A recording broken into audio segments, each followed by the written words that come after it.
Dans Jean 11, il nous est parlé d'un village appelé Béthanie. Il est mentionné dans les évangiles que le Seigneur Jésus-Christ visita Béthanie 8 fois.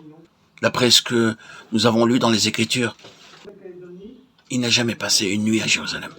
Il y allait le matin, guérissait les malades, accomplissait des miracles. Puis, il allait à Béthanie ou sur le mont des Oliviers, à côté. Le mont des Oliviers et Béthanie sont côte à côte. Et ou bien il allait au mont des Oliviers pour prier, ou bien il allait à Béthanie. Marc 11, 1, 11, 19. Chaque fois, après avoir guéri, enseigné ou accompli des miracles à Jérusalem, il retournait le soir à Béthanie, ou sur le mont des Oliviers. Enfin, c'est depuis Béthanie qu'il monta au ciel. Luc 24, 50. Tout ceci nous montre que le Seigneur Jésus avait des leçons particulières à enseigner à ses disciples à Béthanie. Il était à Béthanie lorsqu'il donna son dernier message et commanda à ses disciples « Allez par tout le monde et prêchez l'Évangile ». De toutes ces visites à Béthanie, nous pouvons nous aussi tirer beaucoup de leçons spirituelles.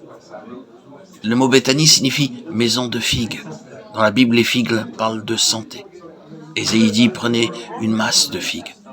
On l'a pris et on l'appliqua sur l'ulcère et Ézéchias guérit. 2 Rois 27.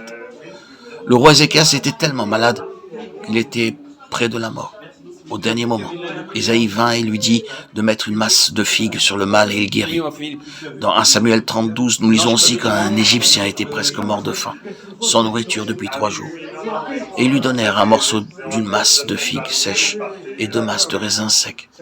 Après qu'il eut mangé, les forces lui revinrent, car il n'avait point pris de nourriture et point bu d'eau depuis 3 jours et 3 nuits. Son maître, l'Amalécite, l'avait laissé sur place, parce qu'il était malade. Mais les hommes de David l'alimentèrent avec du pain, de l'eau et des figues, et il se rétablit. Les figues font partie du régime normal des Juifs. Dans 1 Samuel 25, 18, nous lisons qu'Abigaïl, pour plaire à David, lui apporta beaucoup de bonnes choses à manger. Lors des grands festins, l'hôte préparait pour l'occasion tous les plats que les convives aimaient le mieux. De la même manière, Abigaïl apporta les meilleures choses à David, espérant apaiser sa colère. Et parmi elles, il y avait 200 gâteaux de figues. Non, comme ça, tu prends pas l'habitude. Dans une autre occasion, dans 1 Chronique 12, 38 à 40, les guerriers vinrent pour faire David roi, et il y avait de grandes réjouissances dans le royaume entier. Ils festoyèrent, et les meilleures choses furent à disposition pour manger et boire. Quelques-uns apportèrent une grande quantité de bonnes choses sur des ânes, des chameaux, des mules et des bœufs.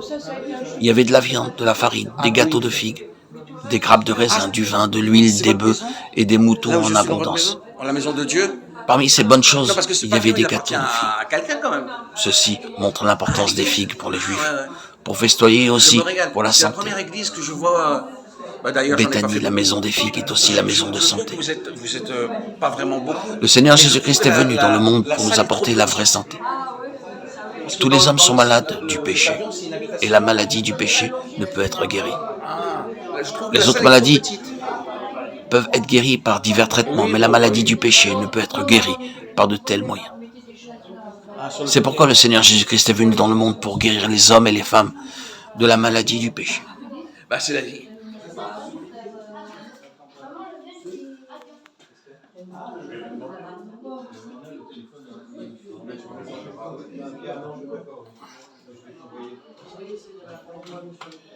Narman, donne-leur ton téléphone.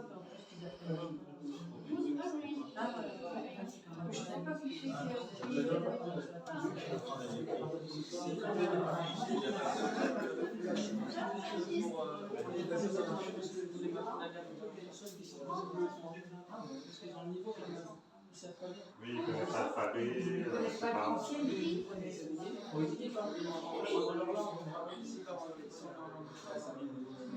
Ça veut dire en anglais ou dans une autre langue, et c'est pas tout, ça dépend. Non, mais du coup, ils ont déjà une étape, ils savent déjà décoder, ils ont juste à apprendre en français à lire. Mais après, ça dépend des pays, parce que les pays où ils savent pas tout, il y a des gens qui viennent en France, ils sont jamais. Mais peut-être qu'ils l'ont mal dirigé. Ah oui, ok.